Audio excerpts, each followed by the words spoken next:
Hello guys, welcome to 33rd episode of global and Indian affairs. तो चलिए 2 जून का current events हम लोग थोड़ा देख लेते हैं, ठीक है। सबसे पहला इवेंट हमारा क्या है? PM Shri Narendra Modi will flag off Goa's first Vande Bharat express from Madgaon railway station which will improve the connectivity in the Mumbai-Goa route.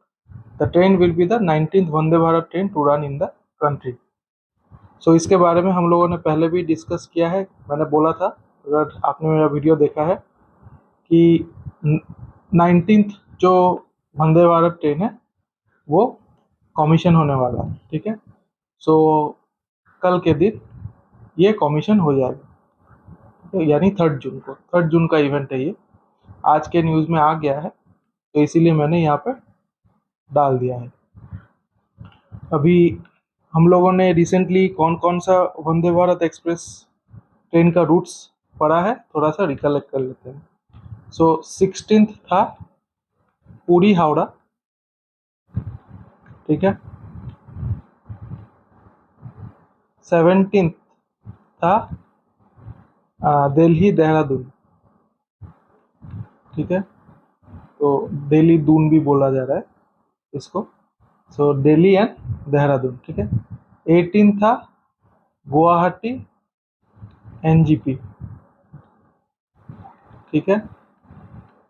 And 19th हो गया मडगांव मुंबई, ठीक है।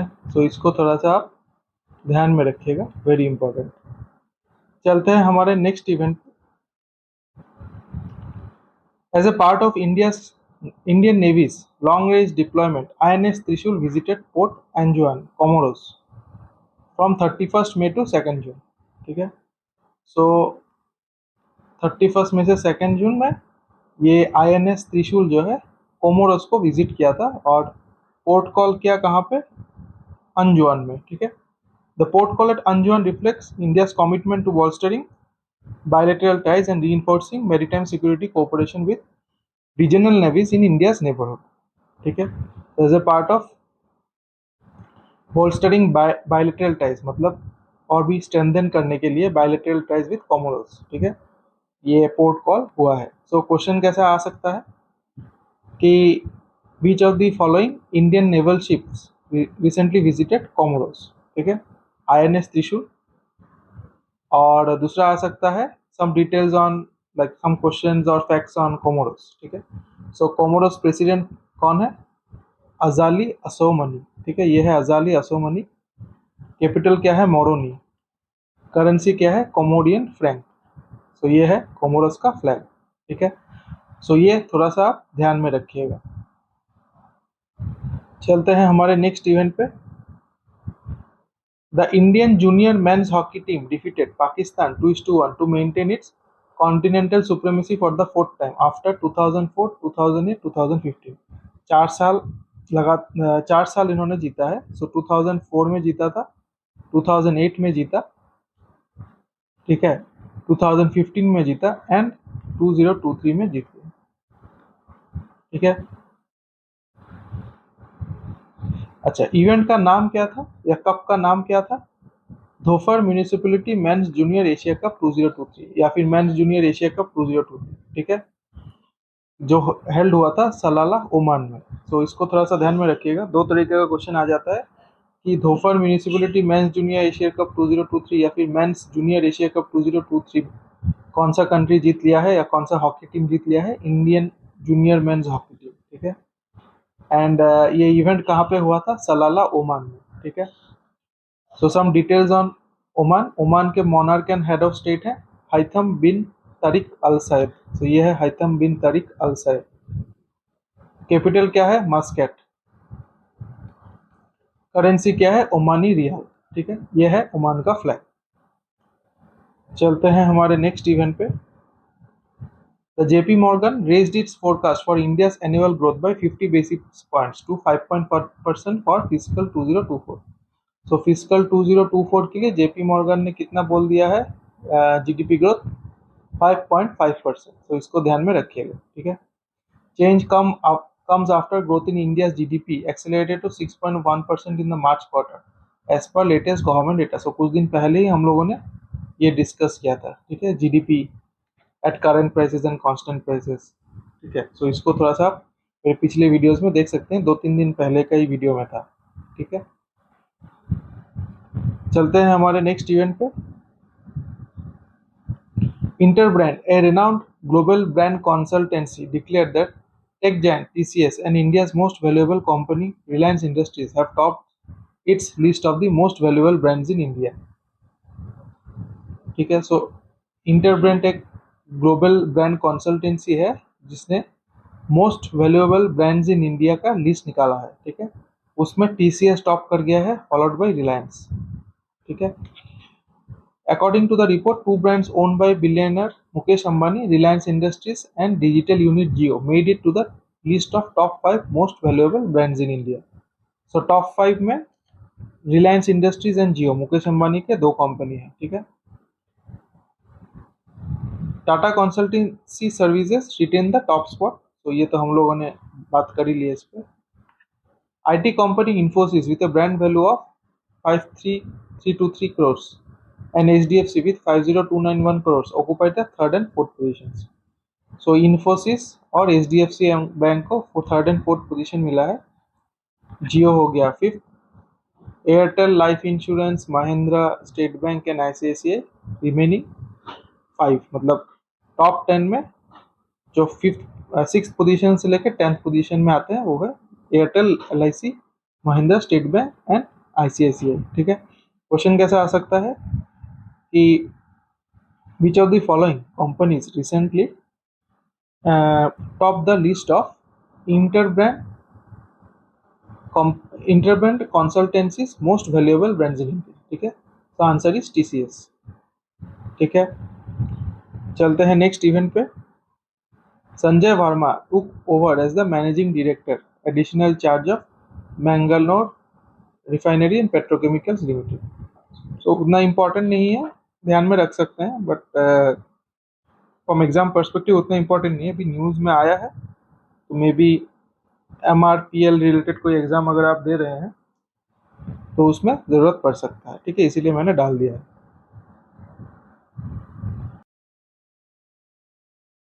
चलते हैं नेक्स्ट इवेंट पे। India join the centralised laboratory network CLN, which currently has 15 partner facilities in 13 countries that works to test vaccines which can be used during pandemic epidemic disease outbreak, ठीक है। CLN is a part of the Coalition for Epidemic Preparedness Innovations and the network is the largest global group which has standardized methods and materials for testing potential vaccines. So ये centralized laboratory network जो है, जो pandemic epidemic के time पे vaccine test करती है, ठीक है, जिसमें ऑलरेडी 13 कंट्रीज है। तो इंडिया जो है ये centralised laboratory network recently join कर चुकी है, ठीक है। तो क्वेश्चन ऐसा आ सकता है कि विच of the following countries recently join the centralised laboratory network, so answer is India, ठीक है। चलते हैं हमारे नेक्स्ट इवेंट पे। एडगर्स रिंकेविक्स, the Latvia's long-serving and popular foreign minister, a strong backer of Ukraine, elected as the president of Latvia for a 4-year term, ठीक है। सो एडगर्स रिंकेविक्स, ये है एडगर्स रिंकेविक्स जिनको कि प्रेसिडेंट बना दिया गया है ऑफ लैटविया, ठीक है। A Baltic nation of 1.9 million, Latvia borders Russia to the east, Estonia to the north and Lithuania to the south. So Latvia का बॉर्डर रशिया के साथ है and this is one of the region कि ये जो अभी जो president जिनको बनाया गया है वो एक्चुअली प्रो यूक्रेन है, ठीक है। So one of the reasons कि उनको इलेक्ट किया गया है, ठीक है। सो आप मान सकते हैं कि लैटविया, यूक्रेन, US ये सभी एक ही टीम में है, ठीक है। Latvia has been a member of NATO and the European Union since 2004। सो लैटविया जो है NATO और यूरोपियन यूनियन के मेंबर भी है, ठीक है, very important. Country is home to a sizable ethnic Russian minority, many of whom are Russian citizens. Anyway, so काफी important चीज है कि लैटविया जो है, जो रशिया के साथ बॉर्डर शेयर करती है, ठीक है, वो मेंबर ऑफ NATO भी है एंड यूरोपियन यूनियन भी है, ठीक है। And one of the reasons कि एडगर्स रिंकेविक्स को प्रेसिडेंट चुना गया है क्योंकि वो प्रो यूक्रेन इंटेंशन रखते हैं, ठीक है। लेटविया के पीएम कौन है? आर्टर्स क्रिस्यानिस कैरिन्स। तो ये आर्टर्स क्रिस्यानिस कैरिन्स। लेटविया का कैपिटल है Riga. Riga is also the largest city of Latvia. Currency है यूरो। ठीक है, तो यूरोपियन यूनियन के मेंबर है तो करेंसी तो यूरो होगा ही। And flag is this. ठीक है, सो क्वेश्चन कैसा आ सकता है? Who among the following was recently elected as the president of Latvia? Edgars Rinkevics. And क्योंकि न्यूज में रहा है तो हमको लेटविया का कैपिटल रीगा, करेंसी यूरो, ये ध्यान में रखना है। ठीक है, चलते हैं हमारे नेक्स्ट इवेंट पे। Amarendu Prakash took charge is the new chairman and managing director of SAIL. ठीक है, सेल का एग्जाम दे रहे हैं तो वेरी इंपॉर्टेंट। तो ये है अमरिंदु प्रकाश। Brazil's lower house of Congress approved a bill that would limit the recognition of ancestral lands in a vote made by protests from indigenous groups. The bill, known as PL 490/2007, would strip the environment and indigenous people ministries of some power, weakening the oversight of environmental protection and demarcation of indigenous lands. तो Brazil के lower house में, ठीक है, एक bill pass कर दिया है जो बोल रही है कि एंसेस्ट्रल लैंड्स में, अगर आपका एंसेस्ट्रल लैंड्स है, ठीक है, उसका रिकॉग्निशन या फिर एनवायरमेंटल प्रोटेक्शंस ऑन लैंड्स, ठीक है, उसको जो है डायरेक्टली गवर्नमेंट हैंडल करेगी। मतलब rules and regulations government set करेगी। ठीक है, एंड अगर कोई इंडिजिनियस ग्रुप है या एनवायरमेंट ग्रुप है, उनका जो बेसिकली मतलब जो मिनिस्ट्रीज है साथ में, ठीक है, not just groups, even the ministries, उनका जो पावर्स है थोड़ा सा स्ट्रिप कर दिया गया है, रिड्यूस कर दिया गया है इस बिल से। ठीक है, तो काफ़ी प्रोटेस्ट चल रहा है ब्राज़ील में।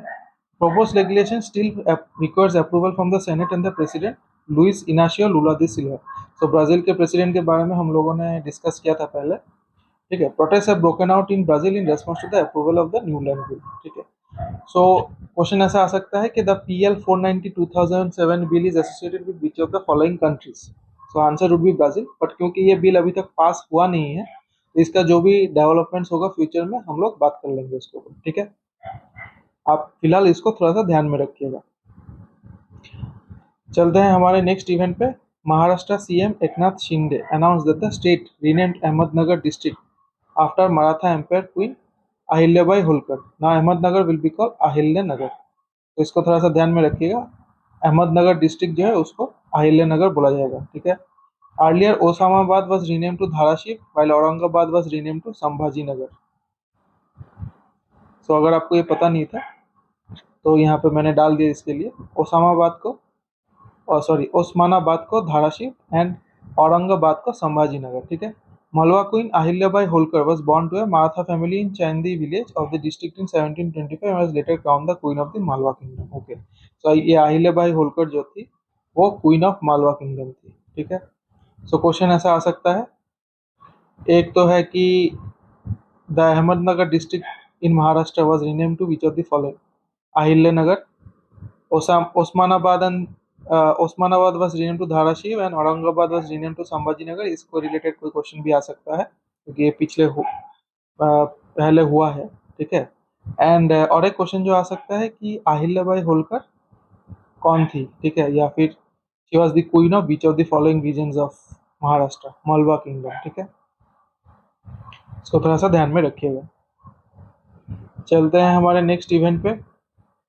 The Combined Maritime Forces is a 30th nation task force headquartered at the US Naval Base in Bahrain, working on security, counter-terrorism and counter-piracy in the Red Sea and the Gulf areas. ठीक है, तो ये combined maritime forces जो है operate करती है red sea and gulf areas में, और ये एक 30th नेशन टास्क फोर्स है। ठीक है, सो क्या प्रोवाइड करती है कि ये जो गल्फ कंट्रीज हैं, ठीक है, उनको security, counter terrorism and counter piracy provide करती है। In a policy shift the UAE withdrew from the coalition 2 months ago। So ये न्यूज़ अभी आया है, but because news release recently हुआ है, बट यूएई जो है वो 2 महीने पहले ही इस कोलिशन से अपने आप को हटा लिया। ठीक है, द बहरेन हेडक्वार्टर, अभी रीज़न ये साफ नहीं हुआ है। ठीक है, एग्जैक्ट रीज़न यहाँ पे बोला नहीं गया है क्यों हटा लिया, बट यूएई ने खुद को अपने इस कोलिशन से हटा लिया। मतलब ये आई थिंक टेम्पररी है, कुछ एक जो न्यूज़ में आया था, कोई एक चीज़ है, ठीक है, जो वो लोग टेस्ट कर रहे हैं, जिसकी वजह से टेम्पररीली ये कोलिशन से हटाया गया है, ठीक है, बट एग्जैक्टली वो इंफॉर्मेशन जो है वो आउट नहीं हुआ है। The Bahrain headquarter CMF was established in 2001 initially as a partnership between 12 nations. So combined maritime forces का हेडक्वार्टर कहाँ पे, बहरीन में है।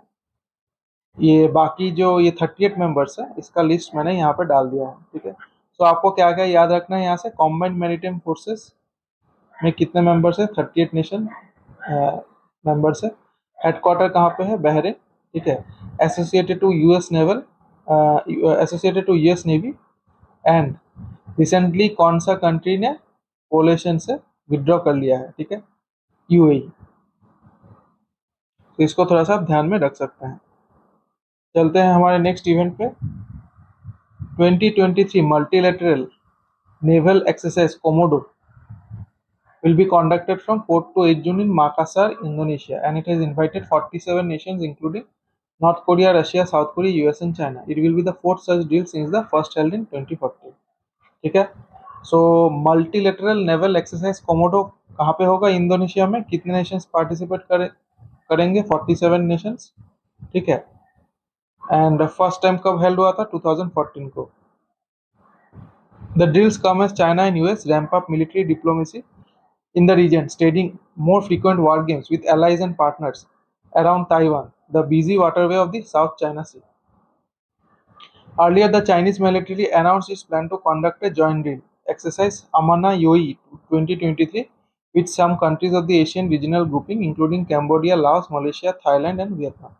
So एक और एक चीज़ न्यूज़ में आ गया है, तो इसी आर्टिकल में था जो मैं न्यूज़ रेफर कर रहा था। एक्सरसाइज अमना यूई जो है वो चाइना कंडक्ट करेगी विद सम एशियन कंट्रीज, जिसमें Cambodia, Laos, Malaysia, Thailand, Vietnam definitely रहेंगे, ठीक है। तो दो तरीके के question. 2023 multilateral naval exercise Komodo कहाँ पे हुआ, इंडोनेशिया में।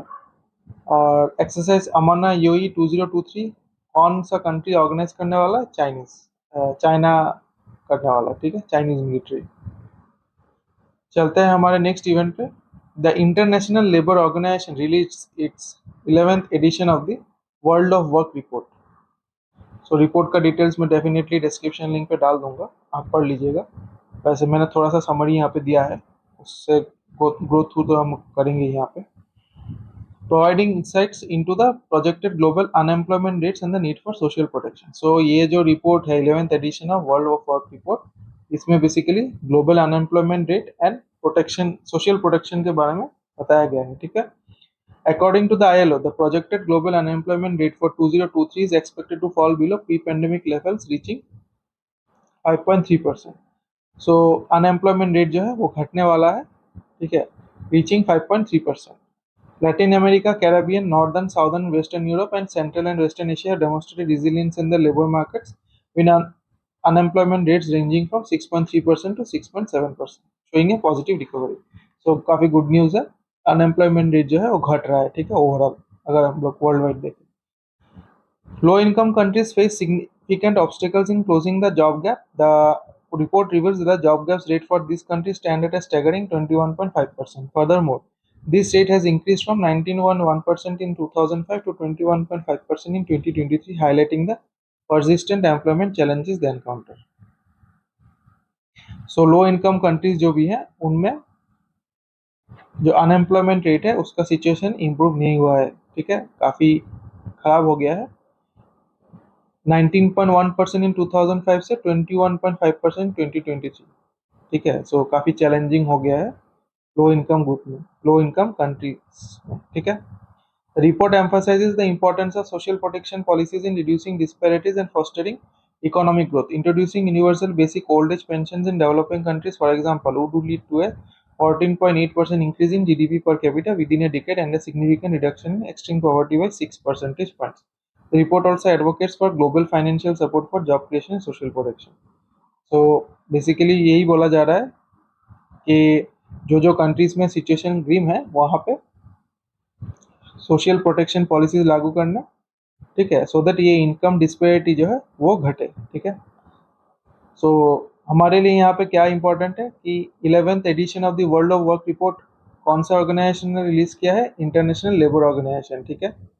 एंड मैक्सिमम से मैक्सिमम ये जो अनएम्प्लॉयमेंट रेट है रीचिंग 5.3% ये आ सकता है, बाकी उतना इम्पोर्टेंट नहीं है।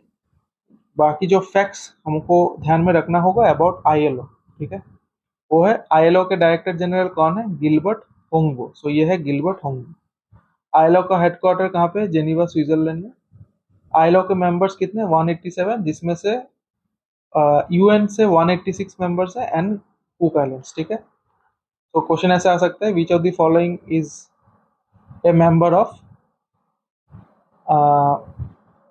या फिर how many countries or members of the UN are actually the members of ILO. So 186 countries are from the UN are actually members of ILO along with Cook Islands, ठीक है। ILO founded on 11th April 1919. So ये है ILO का लोगो। चलते हैं हमारे last event पे। Guys आज का एपिसोड थोड़ा सा छोटा होने वाला है। A new 1971 Liberation War Gallery was inaugurated at the Indian Cultural Center of the High Commission of India in Dhaka. ये 1971 लिबरेशन वार गैलरी कहाँ पे इनॉग्रेट हुआ है? ढाका में, ठीक है। इसको ध्यान में रखिएगा। ऑप्शन दो ही है, इधर इंडिया और ढाका, तो आपको ढाका ध्यान में रखना है। मतलब इंडिया में न्यू दिल्ली भी ऑप्शन में रह सकता है, आंसर ऑप्शन में, और ढाका रहेगा, ठीक है। या फिर लेट से दूसरा बांग्लादेश का सिटीज भी रह सकता है। ध्यान में आपको रखना है Dhaka. The gallery showcases the heroic photographs and documents from the 1971 War of Liberation of Bangladesh as a testament to the enduring bonds of friendship between India and Bangladesh. It pays tribute to the valiant freedom fighters who fought against oppression and tyranny. Gallery honors the memory of the unnamed millions who laid down their lives during the 1971 Liberation War of Bangladesh. It takes the visitors on an inspiring journey through the history of that period, which serves as a symbol of valor, resilience, and the indomitable spirit of the people of Bangladesh. Okay.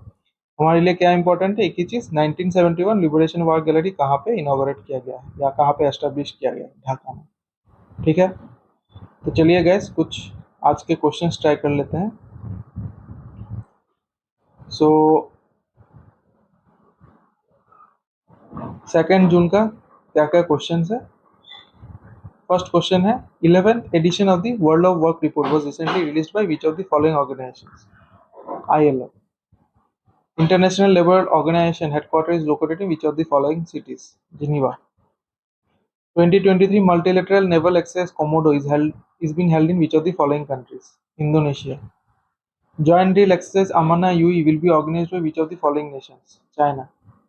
How many nations are a part of the Combined Maritime Forces Task Force responsible for working on security, counter-terrorism, counter-piracy in the Red Sea and Gulf areas? 38. Who among the following was recently appointed as the chairman and MD of SAIL? Amarendu Prakash. JP Morgan recently raised its forecast for India's annual growth to dash for fiscal 2024, 5.5%. 1971 Liberation War Gallery has been recently inaugurated in which of the following cities? Dhaka.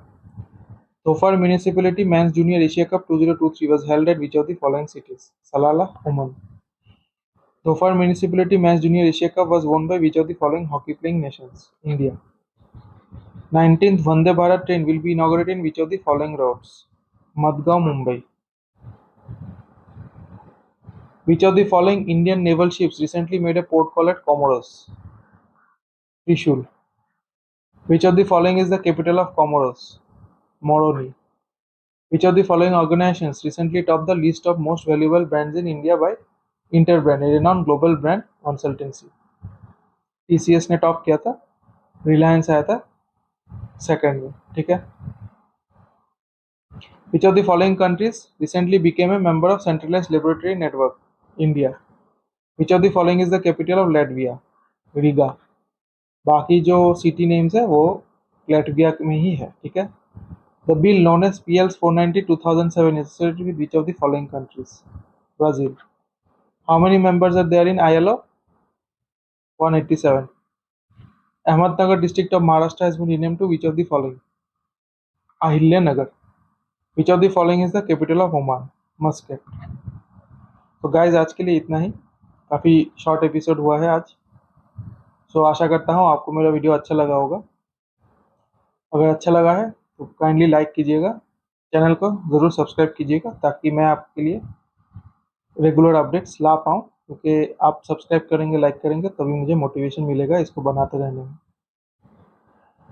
वैसे कल के episode में हम लोग और भी ज़्यादा news articles लेके डिस्कस करेंगे, क्योंकि आज का वीडियो थोड़ा सा शॉर्ट हुआ है, थोड़ा सा न्यूज़ कोलेक्ट करने में मुझे वक्त लग गया।